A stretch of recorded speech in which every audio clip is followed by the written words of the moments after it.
Auzubillahiminash-shaytanir-rajim. Bismillahir-rahmanir-rahim. Assalamu alaikum everyone. My name is Hadiqa Salim and welcome back to my channel. I make a warm welcome to you on this channel.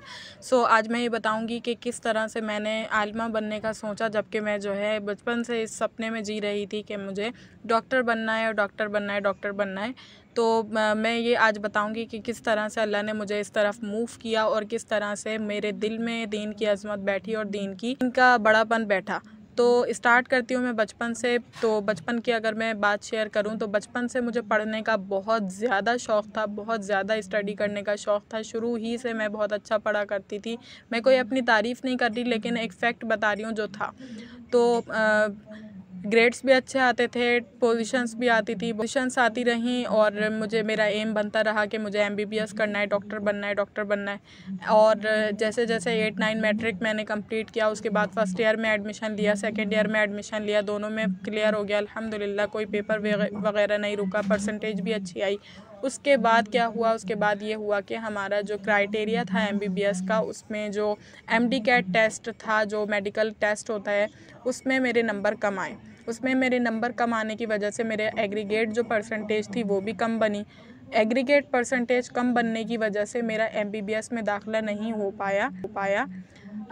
उसमें हम ये भी कह सकते हैं क्योंकि private वाले जो के पास बहुत ज़्यादा पैसे होते हैं खर्च करने के लिए, तो वो पैसे खर्च करके बन जाते हैं, लेकिन हमारे पास इतना ज़्यादा अमाउंट नहीं था कि हम खर्च कर सकें, छोड़ना पड़ा। तो उसके बाद जो है मेरी बहुत सारी जो फील्ड की और लड़कियां थी जो मेरे साथ ट्यूशन पढ़ा करती थी, या उन्हें दूसरी फील्ड उसी वक्त अप्स कर ली थी, लेकिन मैंने नहीं की थी क्योंकि मेरा फिर जो है ना, मुझे बहुत भरोसा था कि एमबीबीएस में मेरा दाखिला हो जाएगा। लेकिन अनफॉर्चुनेटली हमारे पास इतना ज़्यादा अमाउंट नहीं था कि हम पे कर सकें उन्हें। तो खैर मेरा जो है एडमिशन नहीं हुआ और मैं बहुत ज़्यादा परेशान हुई, बहुत ज़्यादा डिप्रेस्ड हुई कि अब मैं क्या करूँगी। तो मैंने बहुत ज़्यादा सोचना शुरू किया कि अब मैं क्या करूँ। तो इतने में क्या हुआ, इतने तमाम जर्नी में ये हुआ था कि बचपन से मैं अल्हम्दुलिल्लाह नमाज़ पढ़ती थी, नमाज़ की पाबंदी किया करती थी, लेकिन इस्लाम की वैसी अज़मत नहीं थी जैसे अब मेरे दिल में है। अंबिया कराम के बारे में भी मुझे पता था, क़िस्से वगैरह पता थे, लेकिन अंबिया की भी वैसी अज़मत मेरे दिल में नहीं थी जैसे कि होनी चाहिए हर इंसान के दिल में। तो मेरे दिल में वैसी अज़मत नहीं थी, लेकिन जैसे जैसे गुज़र रहे थे, लाइफ गुज़र रही थी, तो मुझे समझ में आने लगा कि दीन में कुछ ना कुछ बातें जो हैं ऐसी हैं जो हमें हिला के रखने वाली हैं और जो तमाम दुनिया के मज़ाहिब से बिल्कुल हट कर हैं और बहुत बेहतरीन है और ज़िंदगी गुजारने का तरीक़ा है। ना स्टार्ट किया, पर्दे के हवाले से हो गया और बहुत सारी चीज़ें।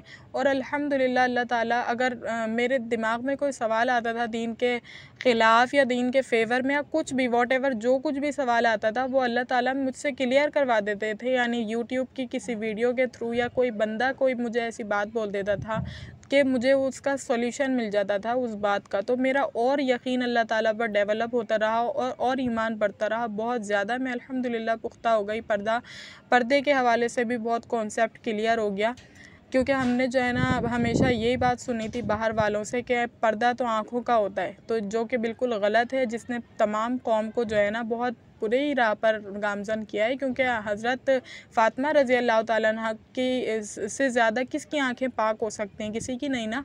तो उसके बावजूद उन पर भी अल्लाह ताला ने पर्दे के हुक्म वैसे ही लागू किए जैसे कि तमाम मुसलमान औरतों के लिए थे।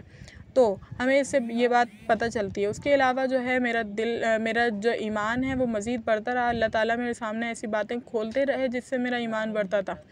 तो खैर ये तमाम बातें थी। साथ साथ उसके बाद मैंने आपको बताया था कि एमबीबीएस जो था वो ब्रेक डाउन बीच में हो गया था एमबीबीएस का।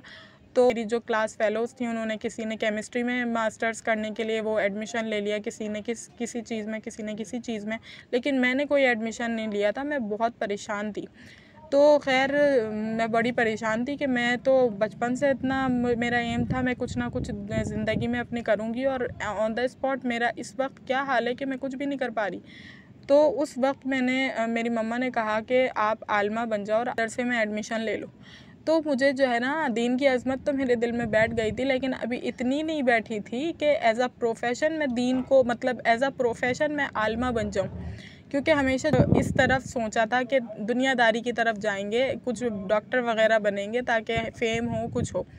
तो खैर जो है ना, मेरी वालिदा ने मुझसे कहा कि आप जो है आलिमा बन जाओ, मदरसे में एडमिशन ले लो। तो मुझे बहुत ज़्यादा हिट करी ये बात, और उन्होंने जब ये कहा मुझसे तो मैं जो है ना, मैंने उनकी बात सुनी, लेकिन जो है ना मैंने कभी ऐसा कबूल नहीं किया था कि मैं कभी आलिमा बनूँगी। एज़ अ प्रोफेशन मैंने कभी नहीं कबूल किया था। लेकिन मैंने ज़िंदगी में जो कुछ भी किया है वो अल्हम्दुलिल्लाह अपनी मर्ज़ी से किया है। जो कुछ भी, किसी ने कोई फ़ोर्स नहीं करा कि ये करो वो करो, नहीं, कभी भी नहीं। अल्लाह ताला ने मेरे दिल को हमेशा अल्लाह ताला ने अच्छी तरफ फेरा। अल्लाह ताला का बहुत शुक्र अदा करूँगी मैं इस बात का। खैर क्या हुआ, मेरी वालिदा ने मुझसे ऐसा कहा तो मेरी मम्मा को मैंने कहा कि मम्मा थोड़ा सा वेट कर लें, मैं थोड़ी और रिसर्च कर लूँ, थोड़ी और सोच लूँ, उसके बाद मैं आपको जवाब दे दूँगी। तो अल्लाह ताला से मैंने दुआ की और अल्लाह ताला ने मेरा दिल जो है दीन की तरफ मज़ीद फेर दिया, और एज़ अ प्रोफेशन भी मैंने आलिमा बनने का सोच लिया।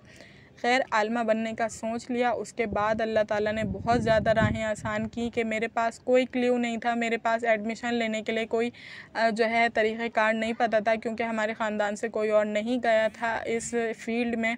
तो कभी भी नहीं मुझे पता रहा था कि किस तरह से आलिमा बनते हैं, क्या प्रोसीजर होता है, क्या टेस्ट देना होता है, कुछ भी नहीं जानती थी मैं इसके बारे में।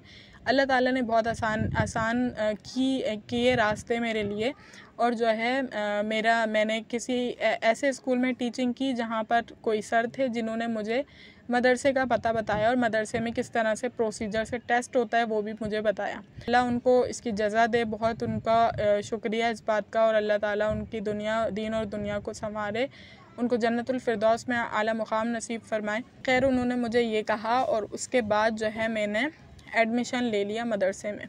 मदरसे में एडमिशन लेने के बाद अल्हम्दुलिल्लाह 1 साल गुज़रा, और अब मैं बहुत सेटिस्फेक्शन में हूँ, बहुत ज़्यादा सुकून में हूँ। अल्लाह ताला के बारे में जितनी नॉलेज मुझे हासिल हो रही है दिन ब दिन, वो मेरे लिए कभी सोच नहीं गई थी कि अल्लाह ताला मुझे इतना इल्म अता करेंगे, और अपने कुरान मजीद का इल्म अता करेंगे, क्योंकि दुनिया का इल्म तो दुनिया का इल्म है। दुनिया का इल्म भी हासिल करना हमारे लिए ज़रूरी है, क्योंकि दुनिया में एग्ज़िस्ट कैसे करेंगे अगर हमें दुनिया का इल्म हासिल नहीं, अगर हमें पता ही नहीं है कि वाटर का फ़ॉर्मूला क्या है और वाटर किस तरह बनता है, नहीं पता, तो हम किस तरह एग्ज़िस्ट करेंगे इस दुनिया में। ठीक है, अल्लाह ताला ख़ुद कुरान मजीद में कह रहे हैं कि दुनिया का इल्म हासिल करो, लेकिन इसके सिवा इसके अलावा जो है अल्लाह अगर किसी को अपने दीन का इल्म दे दे तो ये तो फिर नूरुन अला नूर वाली बात है ना।